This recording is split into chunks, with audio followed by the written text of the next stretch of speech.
natin pinagdaanan na kay hirap-hirap o hanggang ngayon pinagdadaanan. Nalaman na ba natin na ito ay mayroong purpose, may layunin ng Diyos bakit mo pinagdadaanan ang mga bagay-bagay sa buhay. Yan. Sensya na po, OC.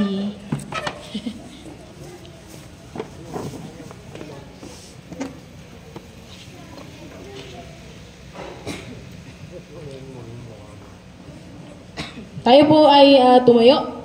Mananalangin.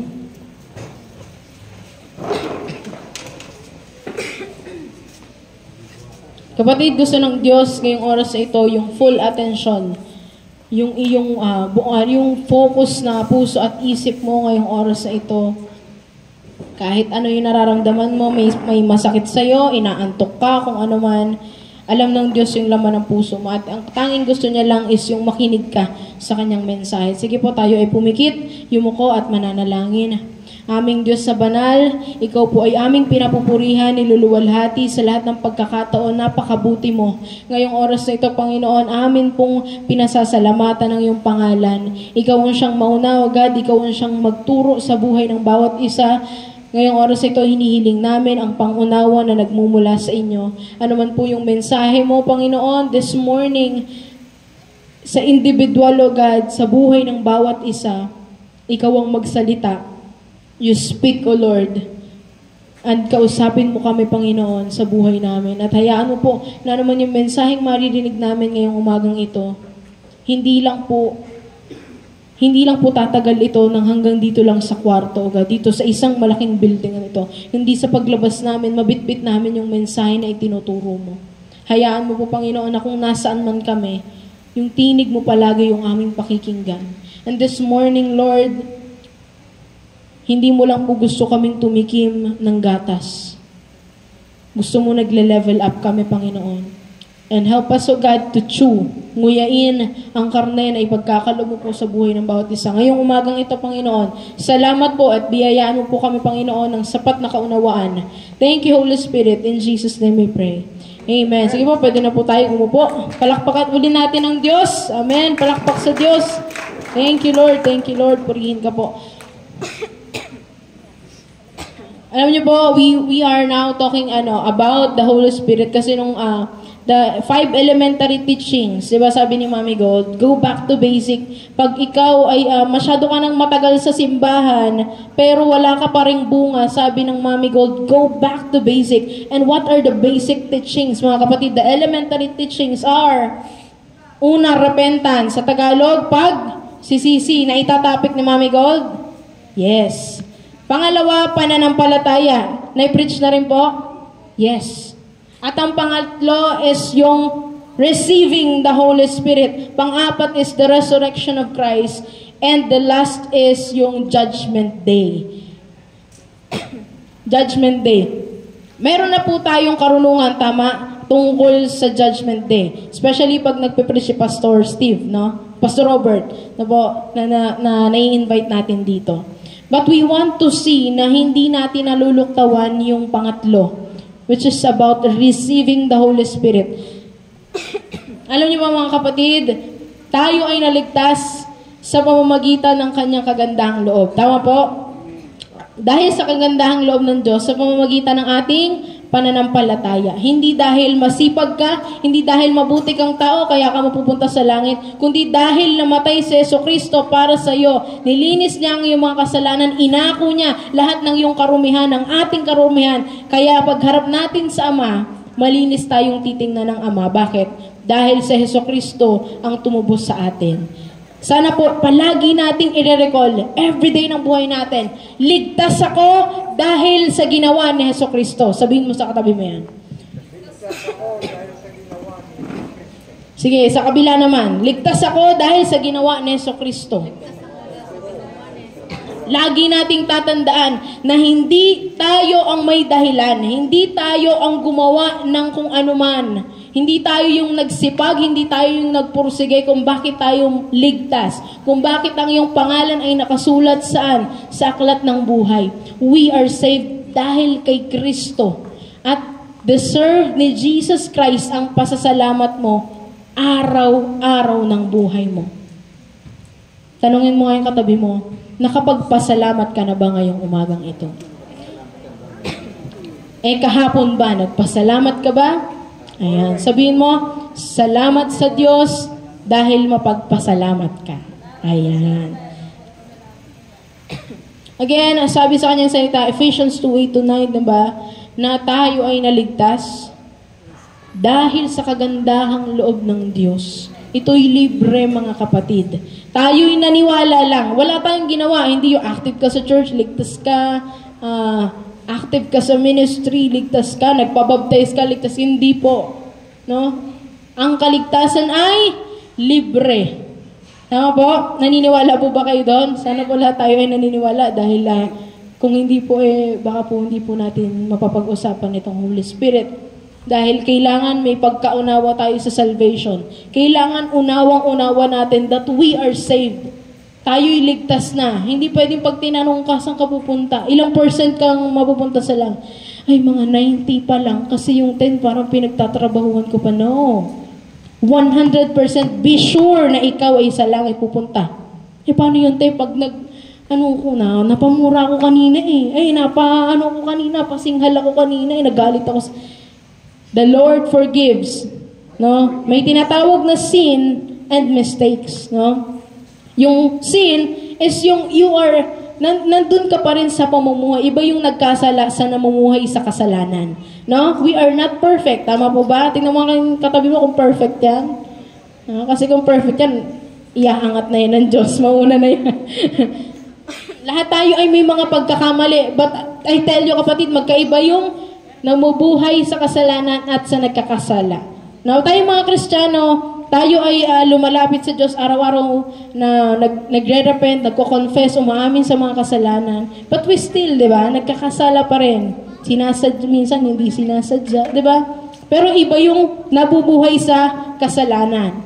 Amen? Iba yung bagay na yun. And again, Jesus died at siya ay nabuhay muli. Di ba? Siya ay namatay at nabuhay muli. At dahil doon tayo ay naligtas, no? Dahil sa gospel, sa good news. Ano po yung good news? Makasalanan ka at may Diyos na nagmamahal sa'yo at ililigtas ka niya mula sa iyong kamatayan sa apoy ng impyerno. Yun ang good news. Ulitin ko po, the good news is, ito yung nagligtas sa atin, makasalanan tayo, wala tayong kayang gawin para iligtas ang ating sarili patungo sa langit. At may Diyos na nagmamahal sa'yo, kaya ka mapupunta sa langit. At higit sa lahat doon, tinanggap natin siya na po bilang Diyos, Panginoon, at tagapagligtas ng buhay natin. Naunawaan po ba? Yan, salamat sa Diyos. Yung resurrection ni Jesus, na pag-usapan natin, yung pagkabuhay muli ni Jesucristo, yan ay pruweba. Yan ay tanda na si Jesus ay Diyos. Sino ang may kilalang namatay, tapos nabuhay muli, tapos hindi na namatay? Si Jesus, binuhay niya si Lazarus. Pero si Lazarus namatay ulit, tama? Si Jesus lang ang tanging nabuhay sa mundong ito, na namatay, nabuhay, hindi na namatay muli. Bakit? Siya ay Diyos. Medyo mahaba yung pag-uusap na yan, pero kung nasa puso mo, dapat sure tayo that Jesus is God. Bilang Kristiyano, kahit questionin ka, kahit hindi mo alam paano i-explain, be sure sa puso mo that Jesus is God sa buhay mo. Nagigets po ba? Na kahit ano mang uri ng relihiyon, bakit ganito? Kahit questionin ka, sa puso't isip mo, alam mo na si Jesus ay Diyos. Amen? And we should know dapat kung paano rin siya exist. Pero hindi ko naman sinasabing kailangan nyo mag-aral ng buong libro. Hindi. Sa buhay mo pa lang. Amen? Kung paano tayo nabubuhay, paano tayo dumadanas ng maraming pagsubok o anumang ginagawa ng enemy sa buhay natin. Sure tayo na si Jesus ay buhay sa ating buhay. Bakit? Nalagpasan mo yung problema mo eh. At yung pinagdadaanan mo ngayon, malalagpasan mo din yan. Bakit? Si Jesus ay Diyos sa buhay mo. Palakpakan naman po natin ang Diyos. Amen?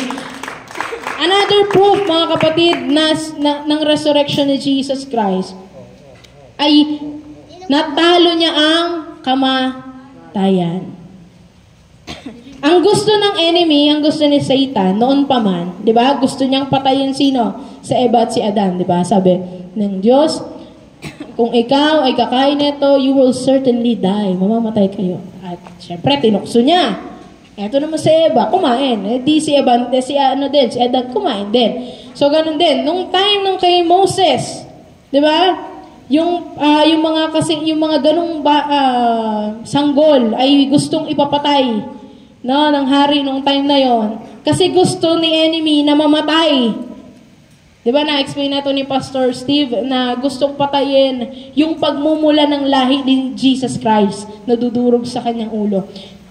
At si Jesus, na-defeat niya yun, natalo niya yung kamatayan, na akala ng enemy, ng kaaway, ay magiging talunan natin or pagkatalo natin. Pangatlo po, ang pruweba na po, or naging proof ng Jesus' resurrection, ay tayo ay ligtas. Listen to this mga kapatid. Kung si Jesus Christ ay namatay, pero hindi na nabuhay, we cannot say, sound check. Yan. We cannot say na tayo ay ligtas. Kasi hindi siya nabuhay eh. So meaning, napaka-importante ng resurrection ni Jesus Christ. No? That we can say, ligtas ako. Bakit? Nabuhay muli yung Diyos nung pinaniniwalaan kong nagligtas sa akin. Kasi kung hindi na-resurrect si Jesus Christ, hindi tayo ligtas. So napakahalaga ng pag-uusap tungkol sa resurrection. Ano po, when Jesus resurrected, nung siya ay nabuhay muli, after 40 days, siya ay nag-ascend sa heaven. No? Siya ay umakyat na. And according to His word, the scriptures, 600 people ang naging witnesses na siya ay nabuhay muli. No? Kaya kung sasabihin, katang-isip lang yan na nabuhay muli si Jesus. No. There were 600 people, witnesses, na si Jesus ay nabuhay muli. Diba? At pagkatapos noon, umakyat si Jesus, anong ginawa niya? Tapos na ba? Di. Anong ginawa niya? This is the most important part of being a Christian, mga kapatid. Nung niligtas ka ng Diyos, nung ikaw ay naniwala sa Kanya at ikaw ay naligtas mula sa apoy ng impyerno, binigyan ka niya ng Holy Spirit. Si Holy Spirit, mga kapatid. We are talking about the third persona, the third person of God. Ang Holy Spirit po ay hindi siya atmosphere lang. Hindi siya force. Na parang nag-worship, kinikilabutan ako si Holy Spirit. Hindi po. Hindi po yun ganon. Holy Spirit is being seen sa buhay natin. Nakikita siya kung yung buhay mo ay nagiging katulad ng buhay ni Kristo. Naiiyak ako pag nagpapray ako. No. Hindi siya pakiramdam. Diyos si Holy Spirit. Siya ay parte ng tatlong persona ng Diyos. They are one God. Diba? The Father, the Son, and the Holy Spirit. No, there is one God. But Holy Spirit is the third person of God. Alam niyo po, siyang pinaka-neglect sa tatlong persona. Siyang pinaka-neglect. Later on, we will know bakit na-neglect si Holy Spirit. Bakit pag sinabing Father, si Father kasi mabait yan eh. Yun sa Facebook Salvado si Father. Thank God the Father, no? Hindi, mapakabait ng Diyos Ama, po. Siya ang kalooban niyang ibigay sino? Si Jesus Christ para tayo maligtas. Si Jesus nag-sacrifice, no? Pero pagdating kay Holy Spirit, wala masyadong alam ang mga Kristiyano. And that's so sad, mga kapatid, that when we talk about Holy Spirit, you don't know Him. Siya nga yung iniwan ng Diyos eh. After ni Jesus Christ. After ni Jesus Christ mag-ascend, umakyat sa langit, ang iniwan niya dito, sino? Si Holy Spirit. Kaya nga may napanood ako video sa Facebook, sabi, takang-taka siya, sabi, anong feeling No, kung makikita niya doon yung mga disipulo ni Jesus, anong feeling? Nakasama mo si Jesus for 3 years sa ministry. Every day ng buhay mo, kasama mo si Jesus Christ physically. And yung doon, parang nagsadula. Sabi ng mga apostle and disciples, sabi, anong feeling na mayroong Holy Spirit sa loob mo? Alam niyo po, there's no difference. Nung si Jesus ay umakyat, ibinaba niya rin ang Holy Spirit para may kasama tayo. Every day ng buhay natin, 24/7, walang waglit, no? Walang isang saglit na hindi natin siya kasama simula nung tayo ay na-born again. Ayan na again, pag-uusapan natin, being born again is not religion. Pag tinanong ka, anong religion mo? Born again. No. Born again is not religion. Ang pagiging born again, hindi siya religion. Born again, amen. It is relationship. It is the process, mga kapatid. It is the process. Pag sinabi mong na born again ka, eto yung buhay mo na napakarumi at hindi karapat-dapat sa kaluwalhatian ng Diyos, tumanggap ka kay Jesucristo at na born again ka. Proseso po yung sinasabing born again. Ano po? And again, we are not talking about the religion. We are talking about relationship with the Lord. Intro pa lang po tayo. Ayan. Sige mo yung katabi mo. And we are going to talk about the Holy Spirit ngayong umagang ito. Si Holy Spirit po ay tatak. Tatak. Basahin po natin, Efeso, chapter 1, verse 13 to 15. Sa pamamagitan ni Kristo, kayo rin na nakarinig ng salita ng katotohanan, yung gospel po yan, ng magandang balita, ayan, good news, na nagdudulot ng kaligtasan at sumampalataya sa Kanya, ay pinagkalooban ng ipinangakong Espiritu Santo, the Holy Spirit, bilang tatak ng pagkahirang sa inyo. Verse 14, listen to this mga kapatid, ang Espiritu ay katibayan na makakamit natin ng lubos ang lahat ng pangako ng Diyos sa atin at sa gayon ay pupurihin ang kanyang kaluwalhatian. Mga kapatid, the Lord has promises sa Bible. Napakaraming promise ng Lord. And kung wala kang Holy Spirit, hindi mo mararanasan yan. Kung meron ka naman ng Holy Spirit, you will experience those promises. Amen? At yung pinakamagandang pangako ng Diyos ay yung hindi ka masusunog sa apoy ng impyerno. Ikaw ay maliligtas. Tungo saan? Tungo sa langit, sa kanyang tunay na tahanan, sa ating tunay na tahanan, the heaven. Mga kapatid, heaven is real. Ang langit po ay tunay. Ito ay totoo. Sabi naman po 2 Corinthians chapter 1 verse 22, ang Diyos ang nagpapatibay sa amin at sa inyo sa pamamagitan ng pakikipag-isa kay Kristo at siya rin ang humirang sa amin.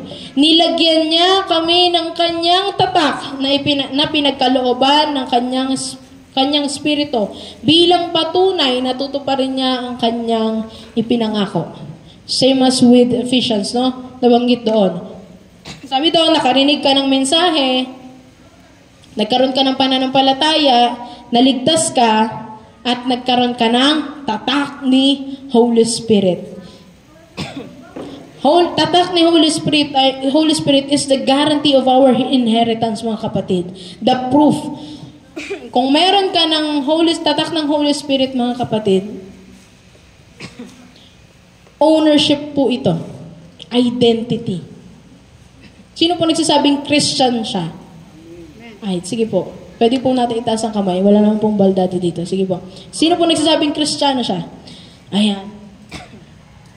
Kapag sinabi mong Kristiyano ka, ang ibig sabihin na, may tatak ka ni Holy Spirit.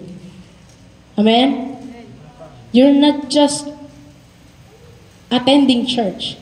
Meron ka nung tatak ni Holy Spirit. The identity. Yung pagkakakilanlan.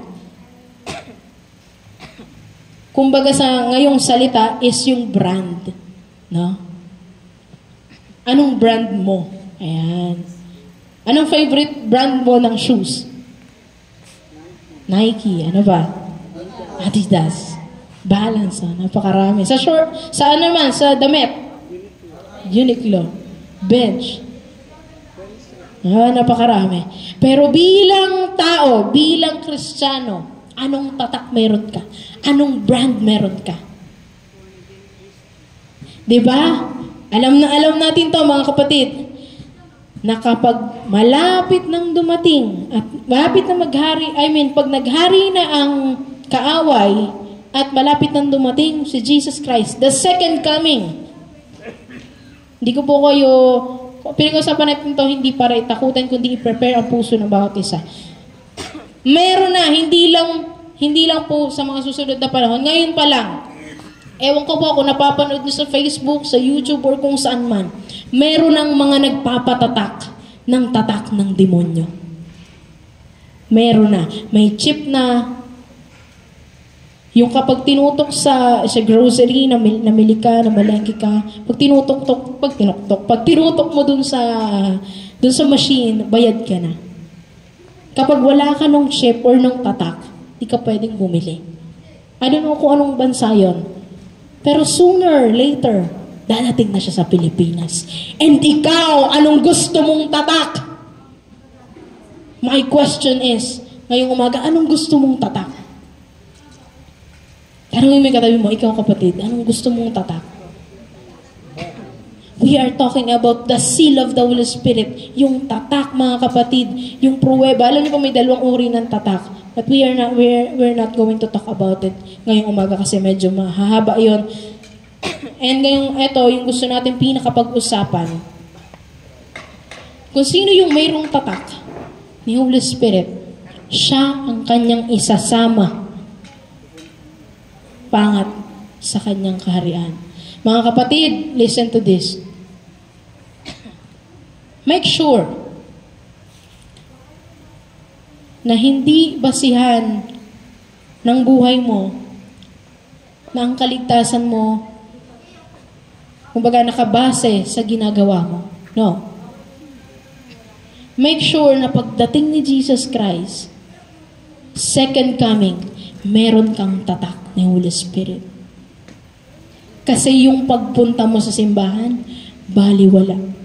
Lahat ito patapon kung wala kang tatak ni Holy Spirit. I tell you, kapatid, sayang ang pagpunta mo dito kung babalik si Jesus Christ na wala kang tatak ni Holy Spirit.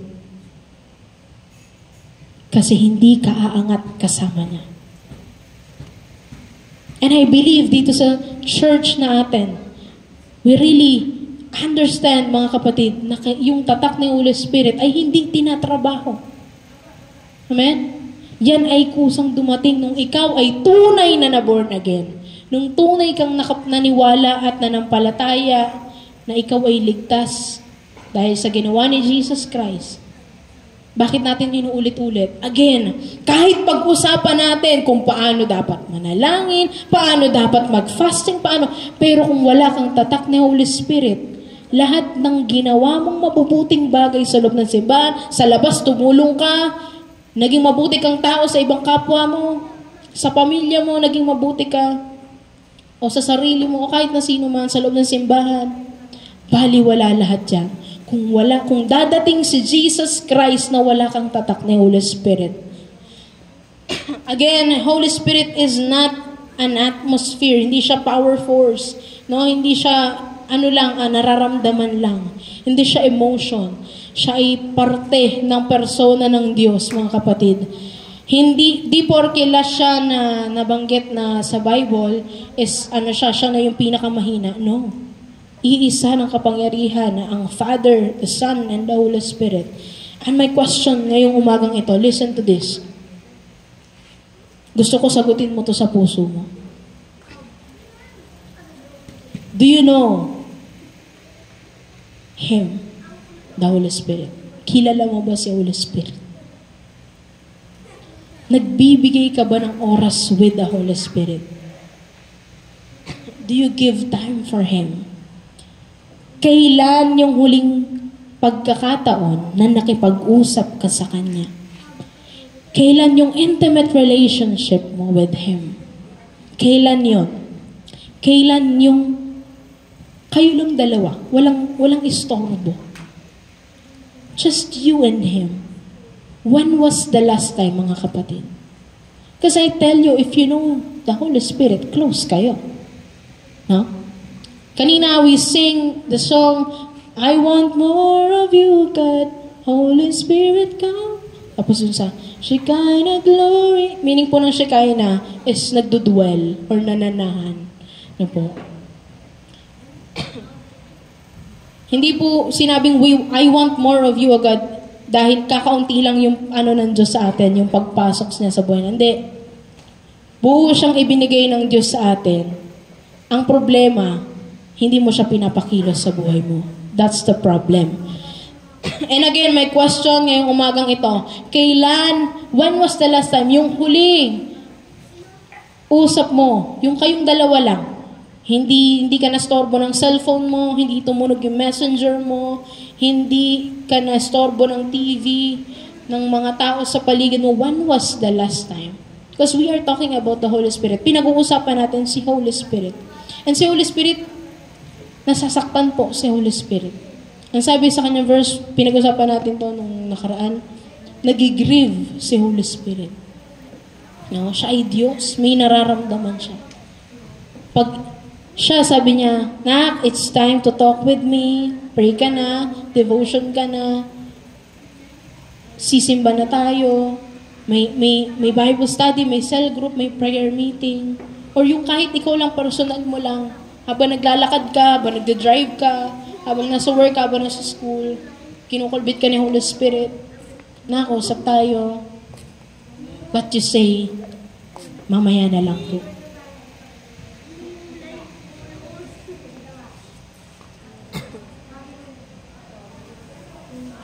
Sabi sa Leviticus, dapat yung fire is tuloy-tuloy. Sabi, huwag niyong hahayaang mamatay yung apoy.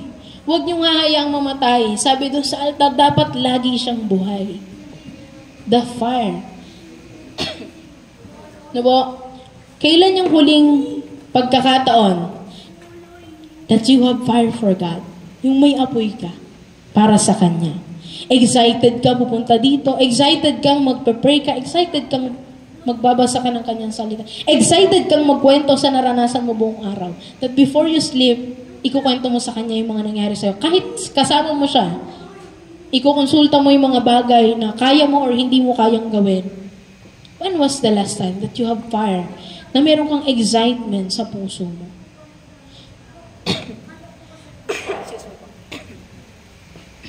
Yung apoy po, mga kapatid, is the most common na nawawala sa isang Kristiyano. Narinig na po natin yan, yung burnout. No? Exhausted, drained, punde. Sa madaling salita, pundido.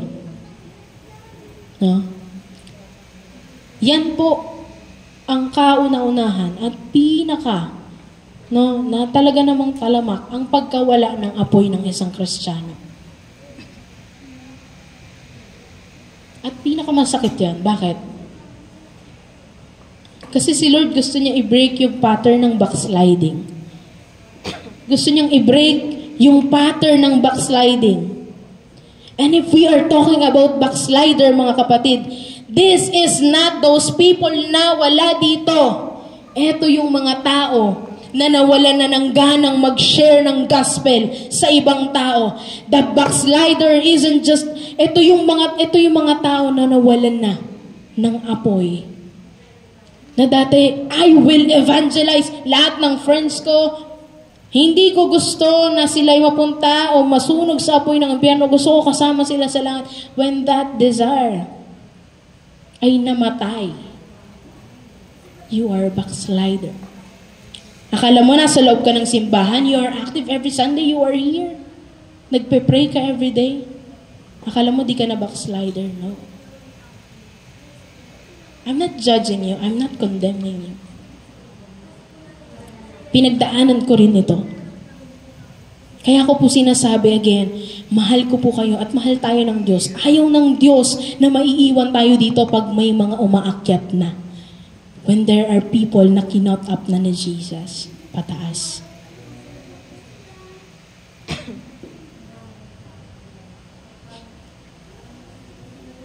Sana po mabago yung konsepto ng pagiging backslider. We don't judge people.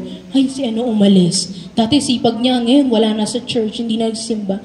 Check yourself. Baka backslider ka rin. That you might attending service. Pero wala kang ganang i-share si Jesus Christ. Wala kang ganang mag-pray. Wala kang ganang mag-devotion. Sooner or later, mauunawaan niyo mga kapatid. Kung itong mensahe na to, half lang yung pagtanggap mo sa mensahe na to, sooner or later, mauunawaan mo. Bakit? Na kung gaano ka kamahal ng Diyos, bakit niya to sinasabi yung mensahe na to sa'yo? Again, gusto ng Diyos na tayo'y pagalingin. Gusto ng Diyos na tayo ay paghilumin.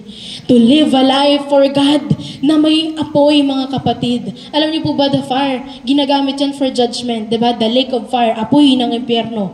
Diba? Dagat-dagatang apoy. But our God is consuming fire, mga kapatid. Siya ay tinawag na refiner's fire. Amen? Yung sabi ni Jeremiah, yung salita ng Diyos is like a fire, shut up in my bones. Diba? Si Jesus, he baptized in the Holy Spirit and fire. Sabihin mo nga, fire. Ang apoy po, mga kapatid, ay napaka-importante. It produces light and heat. And we are called to be light of this world. Fire, nagke-create o gumagawa ng apoy at ng init. And we are called to be the light of this world. Na kapag may mga kapatiran kang nalalamig sa Diyos, sa relationship with the Lord, you must be that heat. Nakakahawa yung init mo. My question right now is,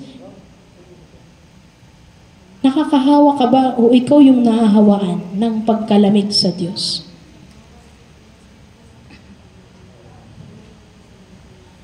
Ang fire, kapag ito may nahawakan ito or may nadampian, nakokonsume na to.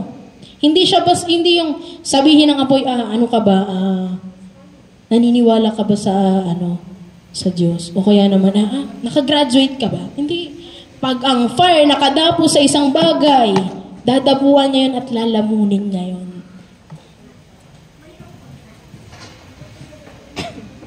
Kusang kumakalat ang apoy. Hindi ito nagbibigay permiso, di ba? Pag nakita tayo ng sunog, wala. Sabi nga, may narinig pa nga ako, sabi, di ba, linang bumaha, wag lang masunog. Kasi dire-diretso as in, walang matitira. That's fire, mga kapatid. Wala kang ititira.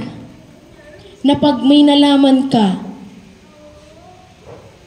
ay yung isang parte ng pamilya ko, ay isang kaibigan ko, yung isang best friend ko, yung isang kamag-anak ko, ay yung isang kapitbahay ko, hindi niya pakilala si Jesus Christ. You will not ask questions. Wala kang i-consider na bagay. Dadapuan mo yun ng apoy para sa Diyos. Nagigets po natin.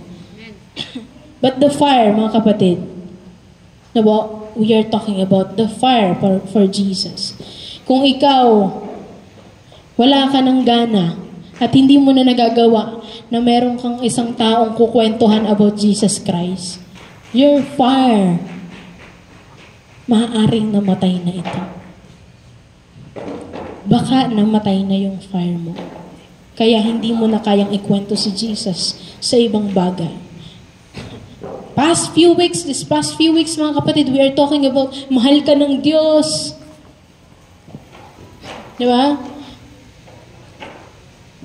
Yayakapin ka niya. Marami tayong gatas na pinag-usapan this past few weeks, tama? And we are now talking about the meat. No? Tayo yung mga Kristiyanong hindi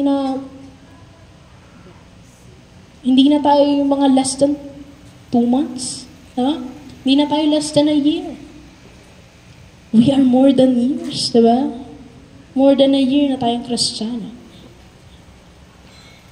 Alam niyo po, pag ang apoy namatay, anong iniiwan nito? Abo. Ayan, salamat po. Abo. Sa English, ashes, diba? Yung abo. At ang abo, it stands for memories. Memories. No, wala kang apoy, pero may abo ka. It is possible, mga kapatid.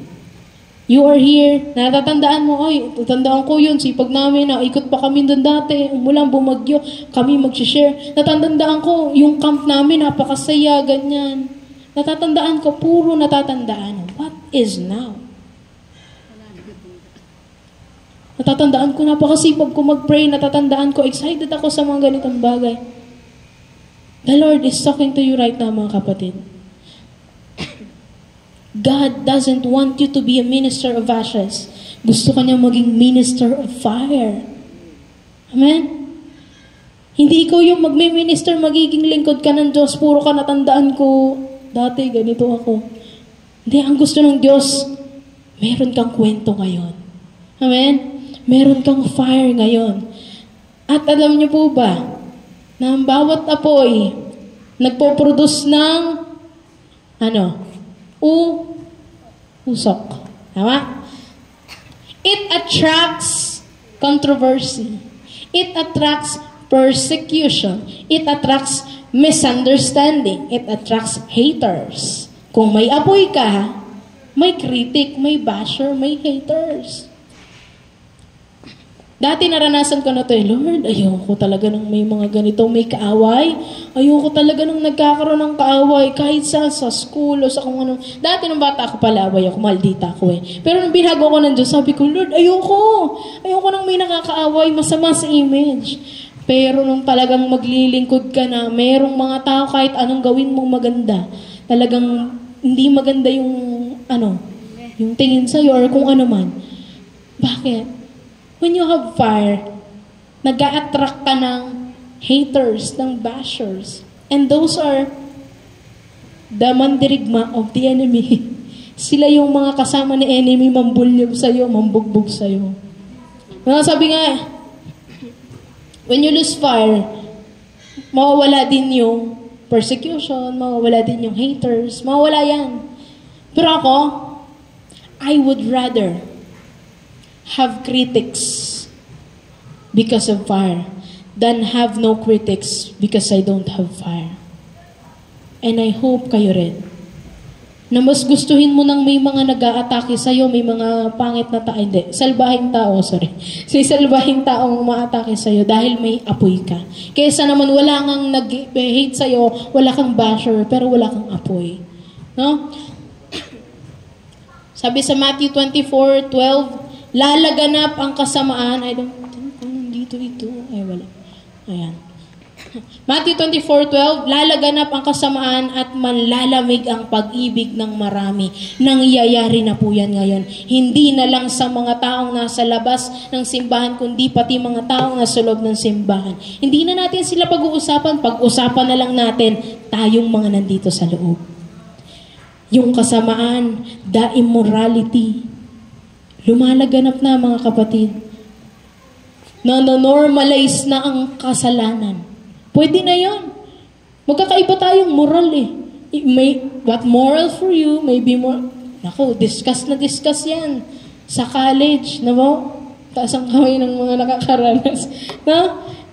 Kung ano yung masama sa'yo, baka hindi yung masama sa akin. Kung ano yung mabuti sa'yo. Iisa lang ang Diyos, mga kapatid. And ngayon, sa panahon ngayon, napakarami na.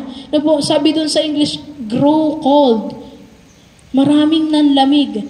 Grow cold. Hindi lang sinabing basta lang nawala yung lamig. May proseso! May proseso. Bakit nanlamig, mga kapatid? And we are now going to talk about those five things na pumapatay sa apoy mo para sa Diyos.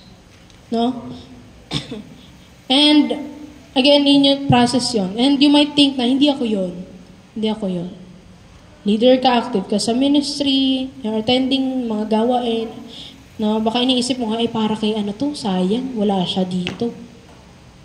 Kapatid, we are going to talk about a person na nagpapalayas ng demonyo, nagpapagaling ng mga may sakit, tinawag na apostol, kasama ni Jesus for 3 years, at naka-receive ng revelation kung sino si Jesus. At nag-backslide siya. Walang iba kundi si Peter.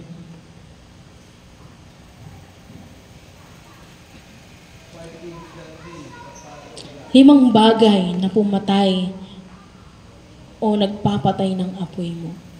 Una po, fire for God. Ayan. Paayos na lang po. Salamat po.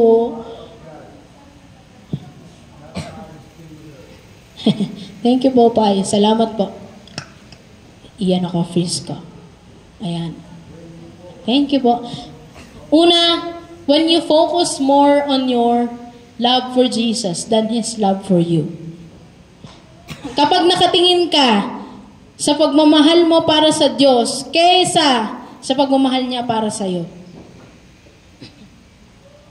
Mga kapatid, pag naisip mo, pinapatay nito ang apoy mo, kapag naisip mo, ay, ito yung ginagawa, ito yung pagmamahal ko kay Jesus, I love Him. Alam niyo po, the only light we project is the light we reflect. Diba? Yung liwanag na meron tayo, nanggaling sa tunay na source. Diba? Hindi tayo yung tunay na pinagmumulan ng apoy. Ay, okay na? Thank you. Salamat po ulit. Ayan, sabi dito Matthew 26:33-34. Sumagot si Pedro, kahit na po kayo iwan ng lahat, hindi ko kayo iiwan. Sumagot si Jesus, tandaan mo sa gabi ring ito, bago tumilaok ang manok, 3 beses mo akong ikakaila. Si Peter nag-focus siya dun sa pagmamahal niya para kay Lord. Sabi niya, ipaglalaban kita. Mamamatay ako para sa'yo. Diba? Doon siya nakafocus Nakafocus siya sa ginagawa niya or ginawa niya para sa Diyos. Kaya yung apoy namamatay. No?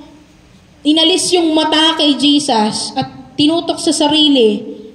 Nagpe-pray ako nagfa-fasting ako, na-attend ako sa church, nagta-tight ako, may tight record ka pa.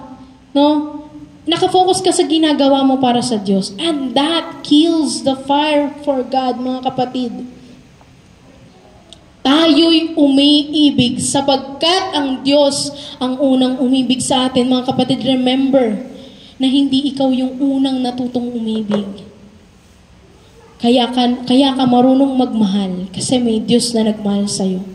Remember that, kapatid. Lagi mong iisipin, hindi yung ginawa mo, kundi yung ginawa ng Diyos para sa'yo. Everyday gigising ka. Don't think about ano bang nagawa ko, ano bang hindi ko pa nagawa. Isipin mo yung pagmamahal ng Diyos sa'yo araw-araw. At yung gusto mong gawin para sa Diyos, it will follow. Amen? Si Peter kasi hindi siya source ng light, ng fire pero ginawa niya yung sarili niya na pinagmula ng apoy. No? Sabi ni Peter, hindi kita ibebetray, di ba po? I am committed to you. Mahal kita. Sabi niya sa Lord. But many people think na po na ang fire ay ganon. Na parang, ang fire ganito daw. I love you, Lord. Kaya ko pumatay for you. Mananatili ako hanggang wakas. That is not fire. Ang tawag po dyan, hype. That's only emotion. Na nararamdaman mo, na-hype ka. Kaibahan ni John. Sino po nakakilala kay John? John the Beloved. Ayan. Di ba may John the Baptist? May John the Beloved. Nagsulat ng Gospel of John. Ang kinaibahan ni John, ang sinulat niya sa kanyang doon sa Book of Gospel ng John. Gospel Book of John. Ang nakalagay doon, a disciple na mahal ni Jesus. Hindi niya sinulat doon na si John na maraming followers, si John na maraming subscribers, si John na maraming reactors, si John na nagpagaling ng maraming may sakit. Hindi. Ang nilagay niya doon, si John na mahal ni Jesus. Si John, nag-focus siya saan? Sa pagmamahal ng Diyos sa kanya. Kabaliktaran nung kay Peter. Kaya niya nakuwang ikaila si Jesus Nandun na siya. Nandun na sa, ikaw ba? Kasama ka nila, Jesus Kasama ka nun natakot. Ipapapatay di ba? Hindi ko siya 3 beses bago tumilaw kang manok. Bakit? Kasi nakatingin siya sa love niya for him. No? At si Jesus, mahal tayo ni Jesus. Mahal na mahal niya tayo. And gusto niya, isipin natin yung pagmamahal niya for us, hindi yung pagmamahal natin. Kung yung iba pinagmamayabang na kaya nilang mamatay para kay Jesus Christ, si John pinagmayabang niya, namatay si Jesus Christ para sa akin. Sana ganun din tayo sa buhay natin. Mas ipagmalaki natin that there is this Jesus na matay para sa atin. Si Peter, pinagkailan niya, di ba? Si Jesus, 3 beses. Pero si John, nanatili siya eh.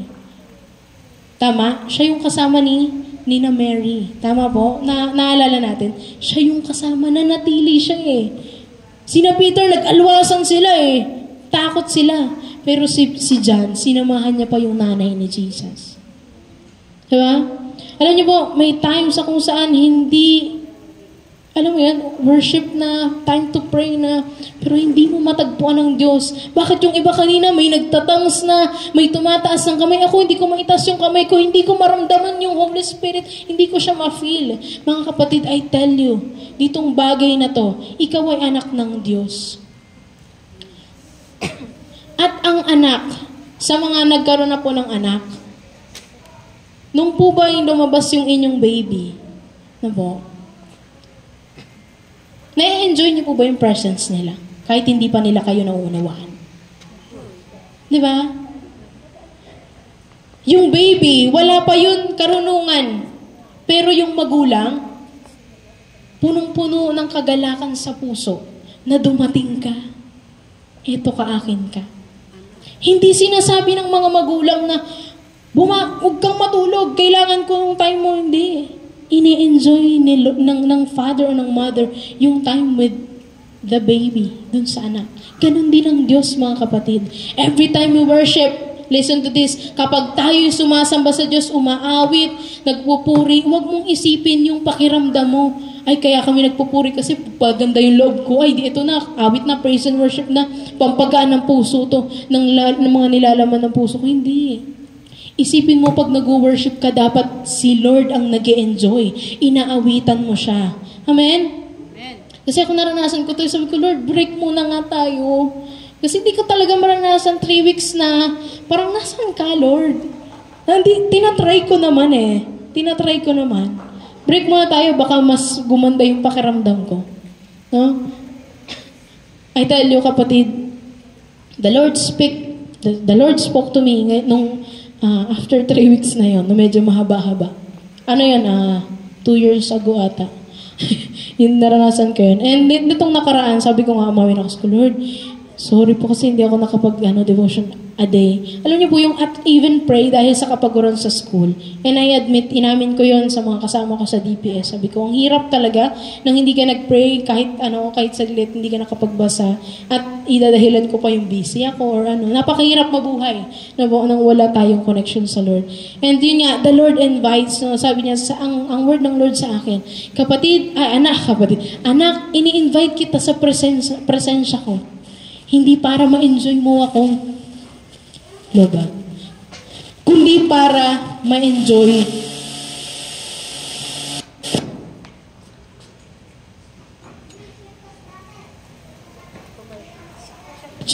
commercial po. Ini-invite ka ng Diyos sa presensya niya, hindi para ma-enjoy mo siya, kundi ikaw yung gusto niyang i-enjoy. Diba? Alam niyo po, we don't earn God's love. Hindi natin ito pinagtatrabahuhan. Yung presensya ng baby, di ba, may fulfillment dun sa magulang. Ay, ano bang kayang gawin ng baby?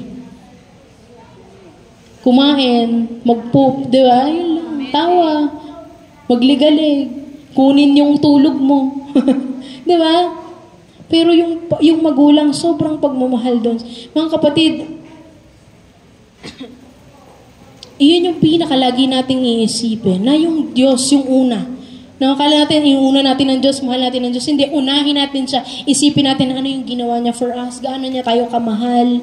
Alam niyo po, kapag ka kasi baliktad, kung iniisip mo yung ginagawa mo or pagmamahal mo sa Diyos, you will always make promises, pero i-break mo rin ito. You will have so much emotion, but little devotion. Puro ka emosyon. Puro emosyon, pero kakaunti ang devotion. Time with the Lord. Mahal ka niya, hindi dahil sa kung ano yung ginawa mo. Mahal ka niya kasi pinili ka niyang mahalin. Unawain po natin yan araw-araw ng buhay natin, mga kapatid. Hindi, wala siyang paki sa karumihan mo. Ang gusto niya, ikaw. Every time nalalapit ka sa Diyos, ay, kailangan lumapit ako sa Diyos ng may kalinis. Tama po yun. Pero sino pong naglilinis? Siya rin po. Tama? Pangalawa po, when your prayer life goes to sleep. Sabi sa Matthew 26:40, nagbalik siya at dinatnan niyang natutulog ang 3 alagad. Sinabi niya kay Pedro, talaga bang hindi kayo makakapagpuyat na kasama ko kahit 1 oras man lang? Si Peter, nag-focus siya saan? Sa pagmamahal niya sa Diyos. Instead, more than doon sa pagmamahal ng Diyos sa kanya. At nag-lead to sa kanya doon sa prayerlessness. Pagkawala ng ganang manalangin. No? Natutulog, no? Prayer time. Natutulog. May nagising tuloy sa likod. Ayan, di ba? Sabi na, hindi mo ba kaya?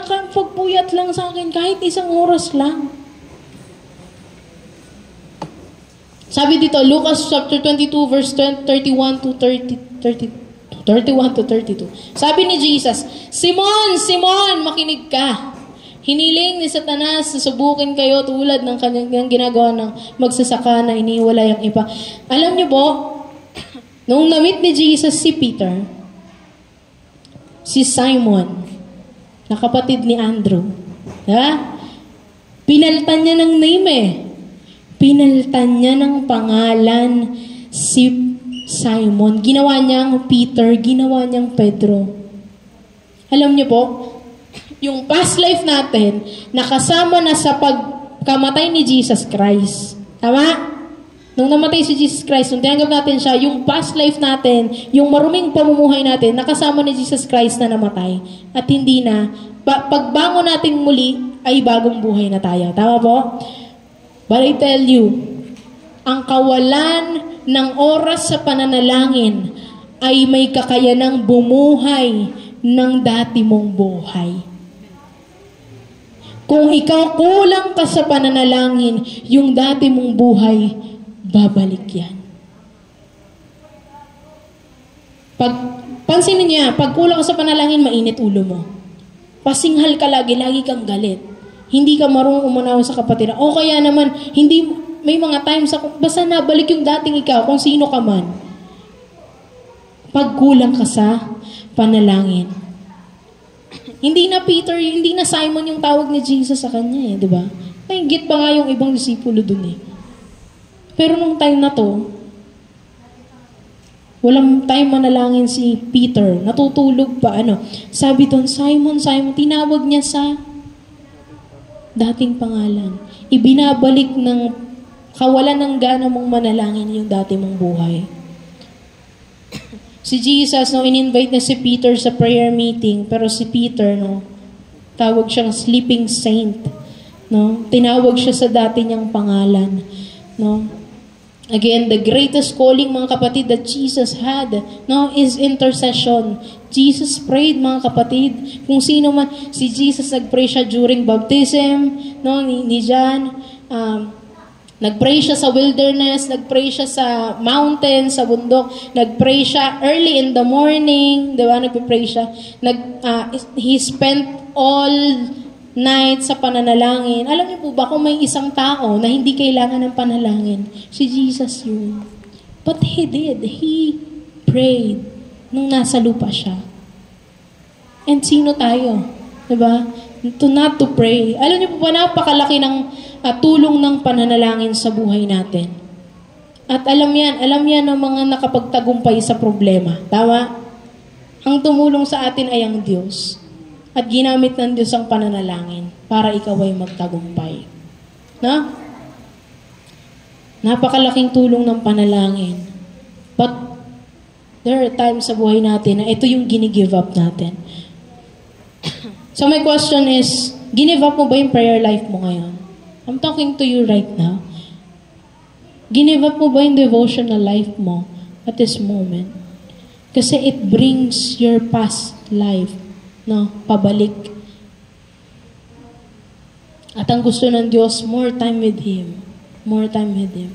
Pagising mo, simpleng pasasalamat, you talk with Him. Diba? Sino may best friend dito? Or may asawa, may mahal sa buhay, may jowa, merong diba gusto natin pagising natin, i-check natin agad sila, good morning, diba? Bago matulog.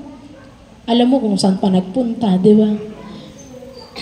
Bakit? Mahal mo yung tao eh. Kaibigan man niya, karelasyon, asawa mo man, o kung ano man.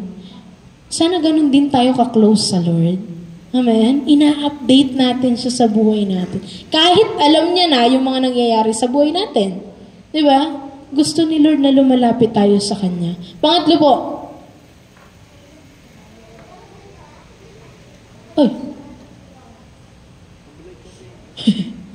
Ay, pabalik ako. Sorry. Ayan. Ayan, pangatlo, when you follow Jesus at the distance, avoiding sacrifice. Yung katulad ito nung basahin natin muna yung verse. Ito sabi, Mateo 26 verse 58, sumunod si Pedro, ngunit hindi gaanong lumalapit. Pagdating sa tahanan ng pinakapunong pare, pumasok siya sa bakuran at naupo sa patio kasama ng mga bantay. Nais niyang makita kung ano ang mangyari. Ayun sabi niya, sumunod siya. Pero di gaanong malapit. Malayo, from afar. No? Alam niyo po ba, pwede nating sundin si Jesus, pero may pinagkaiba. May sumusunod kay Jesus nang malapit siya kay Lord.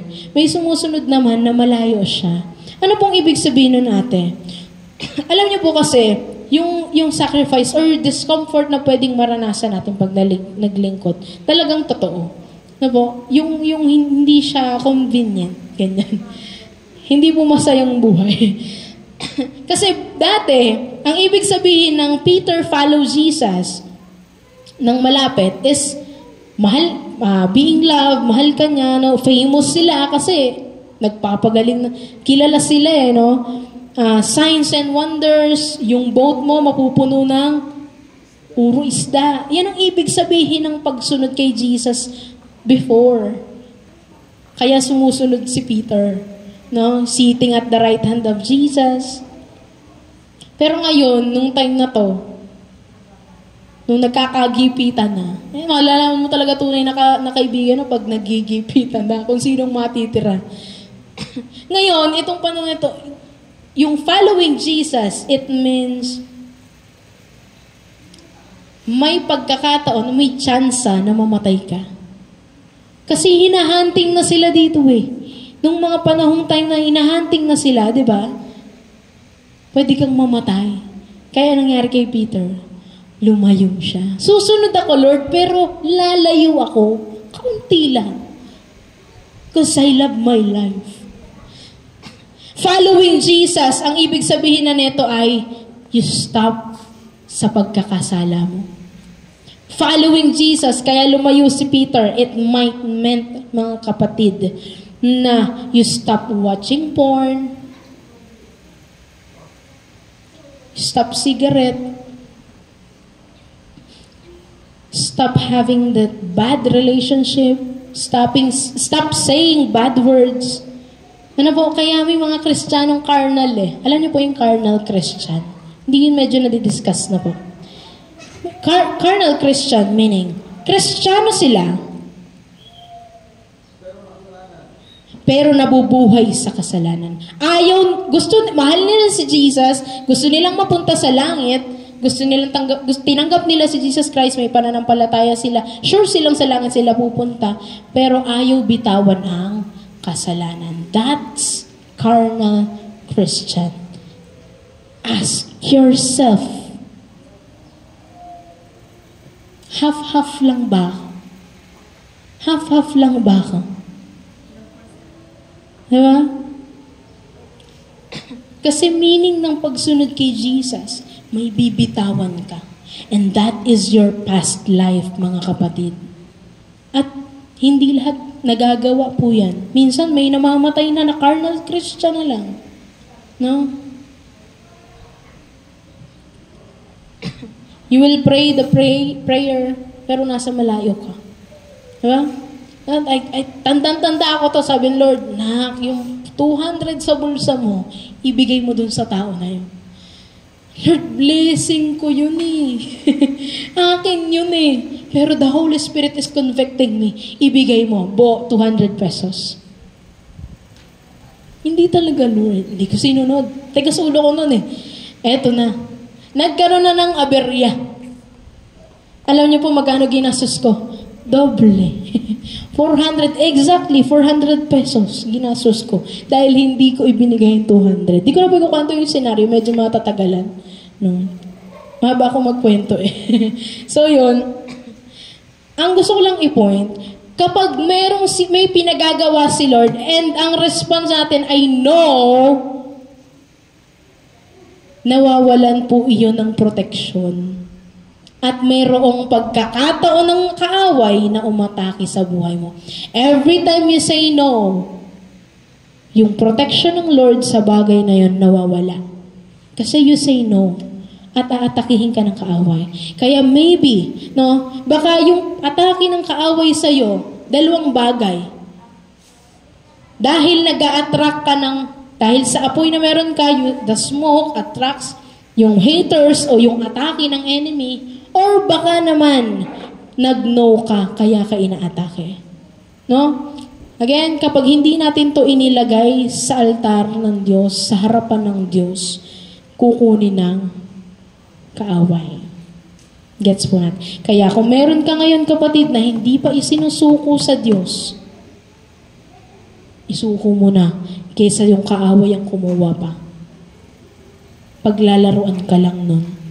At ang Diyos, kapag binigay mo to sa Kanya, siya ang bahala sa'yo, gagabayan ka niya, He will carry you, He will rescue you, He will fix those things na hindi okay sa buhay mo. I tell you, kapatid, surrender it to God. Surrender it to God. Pangapat po, medyo malapit na po tayo. Pangapat, when you numb yourself with world's fire. Eto na, kasi nag-focus si Peter sa pansarili niya, namamatay na ang apoy, nawawala na yung panahon niya sa pananalangin, at yung pangatlo, nasunod siya kay Jesus pero malayo siya, hindi siya nagkakaroon ng magandang time with the Lord.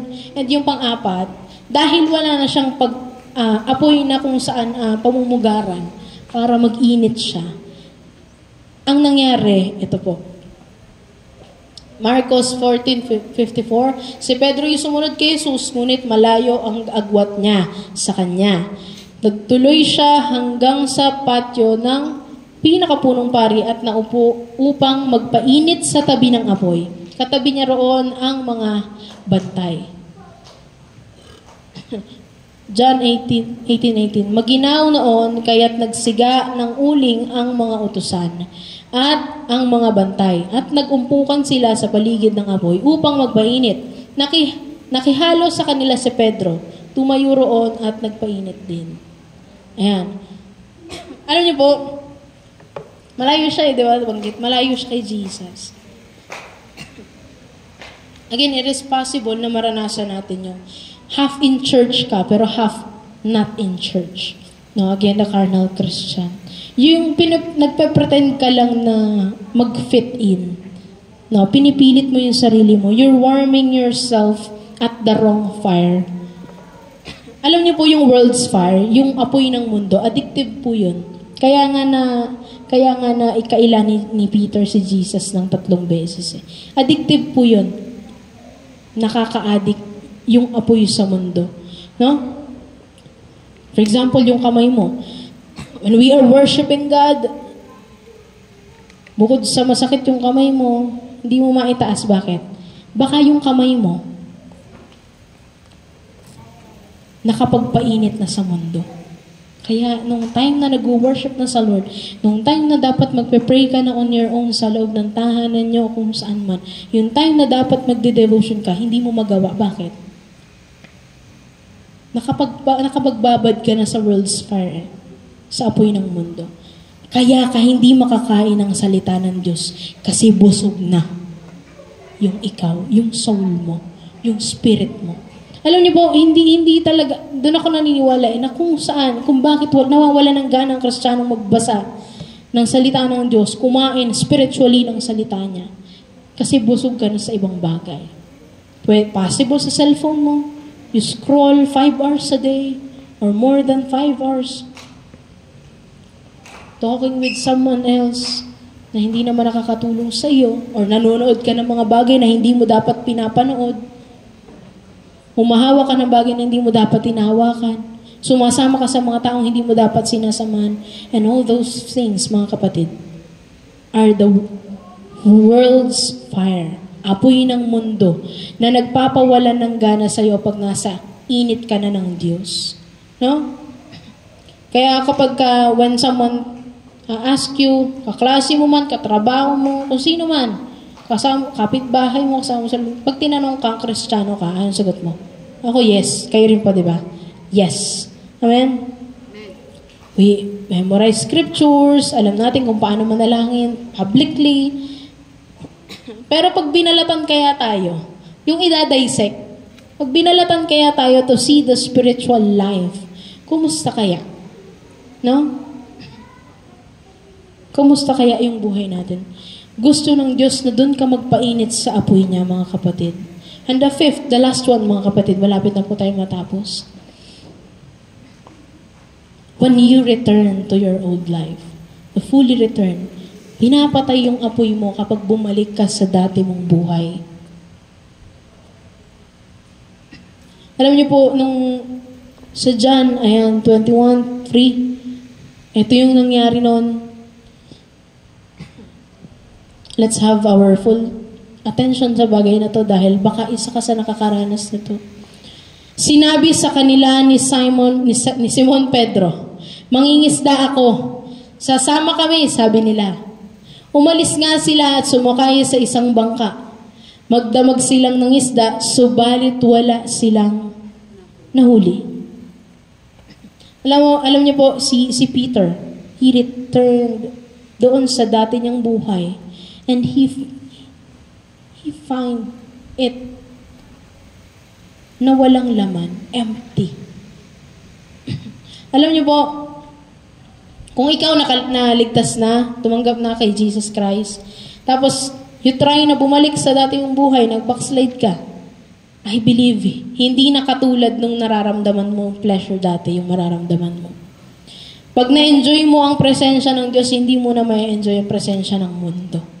Tama? Pag naranasan mo yung gawain sa loob ng simbahan o gawain ng mga kapwa Kristiyano, hindi mo na may enjoy yung gawain sa mundo. Tama ba? You will never ever enjoy sin after experiencing God. Hindi mo na may enjoy yan. Bakit? Palagi nang may sa'yo, may kukulbit. Palagi nang may magre-remind sa'yo. Palagi na. Bakit? The Holy Spirit is in you. The problem is unti lang yung access na binibigay mo sa Kanya. Alam niyo po, pag ikaw ay naligtas, tumanggap kay Jesus Christ, at ikaw ay lumayo sa Kanya, He will discipline you. Didisiplinahin niya tayo. I remember high school ako, kasama ko yung kaklase ko si Arian. Patay na siya matay siya during pandemic. Kasama ko siya noon. Ako po, pinapayagan ako ng parents ko kahit anong oras. Kumbaga, may tiwala. Sa kanya bawal. Ang paalam po namin, hanggang 8 lang. 8 p.m. Sagad na yon. Pero umuwi po kami 10 p.m. 10 p.m. po kami. Siyempre, eto na. Iyahatid ko na siya kasi ako yung nanghiram sa kanya, isasama ko siya eh. Nagkaroon ng gathering ng mga kaibigan, ganyan. Kwentuhan kami. Na-enjoy. 10 p.m. na nakauwi. Kabadong-kabado kami. Parehas kami. Tapos, ayun, ang nangyari is, pagkahatid ko sa kanya, sinalubong kami ng tatay niya. Takot na takot din ako kasi sure na pagagalitan, na may papaluin. So, ang nangyari yun, pinagalitan siya. Ako, naghahanda na ako kasi baka ako na yung susunod ng pagalitan eh. Kasi close ko naman yun. Close ko yung, yung parents niya. At siya mismo. Ayun na.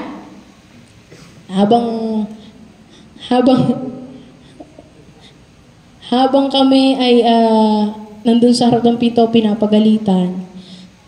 Nahampas siya. Nung hinampas siya, natakot na ako kasi baka hampasin din ako. Natatakot kasi ilang taon pa lang na. Yun na.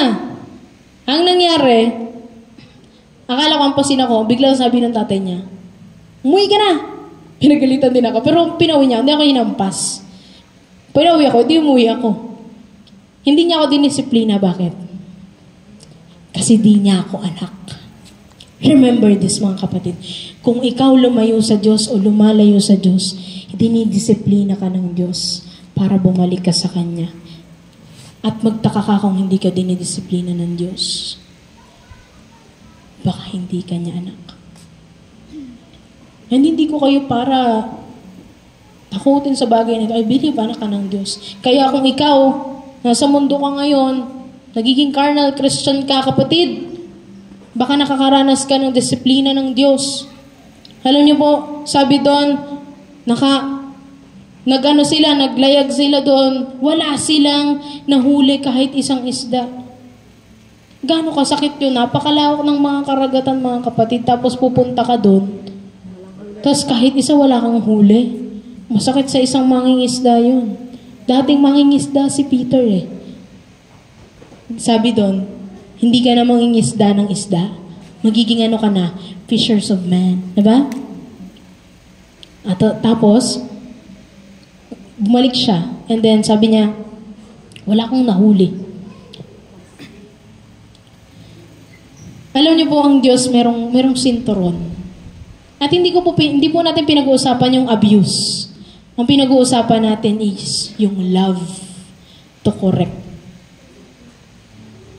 Kinokorek ng Diyos yung stupidity mo. Kinokorek ng Diyos yung sinful behavior mo. Para bumalik ka sa Kanya dahil mahal ka niya, kapatid. Hindi gusto ng Diyos na ma-enjoy mo yung kasalanan. Yung immorality, yung addiction. Ang gusto ng Diyos, disiplinahin ka niya para bumalik ka sa Kanya. Ganon niya tayo kamahal, mga kapatid. Katulad nung kay Peter. He caught nothing.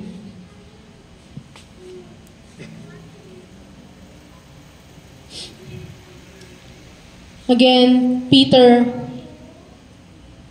focused on himself. Tapos naging prayerless siya. Tapos nag-follow siya kay Jesus at the distance. Tapos lumalapit siya sa nagkakaroon siya ng time na mag-warm sa maling apoy. And bumalik siya sa old life niya. Ang sabi doon, they caught nothing. Wala silang nahuli. John 21:9. Pagkaahon nila sa pampang, nakakita sila roon ng isang isdang iniihaw at nagbabagang uling. At alam niyo po ba, I love the sarcasm of Jesus dito sa bagay na to. Sabi niya, Peter! Peter! Kumusta ang pangingisda? Alam ni Jesus na wala silang nahuli. But He asked Peter, may nahuli ba kayo? Alam ni Jesus na wala. But the Lord is asking you right now, kumusta yung pangarap mo? Kumusta yung finances mo?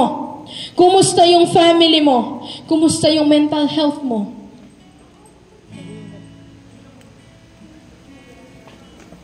Mahal na mahal ka ni Jesus. Alam niyo po ba sabi ni Jesus? Peter, ihagis mo yung net. Ihagis mo. At ang nangyari nung hinagis ni Peter yung net, yung nakuha nila halos mapunit.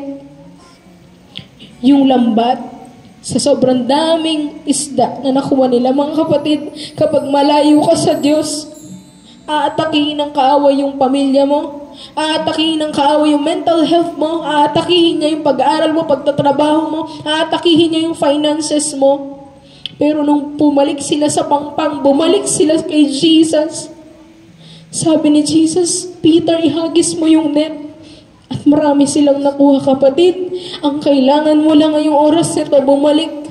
Kung may pagkukulang, kung may emptiness sa puso mo, na hindi mo alam kung saan hahanapin, balik ka lang sa Kanya. Hindi mo kailangan gumawa ng kahit na anong mahihirapan ka. Ang gusto ng Diyos, bumalik ka sa Kanya. Mani ako pong bawat isa na tumayo.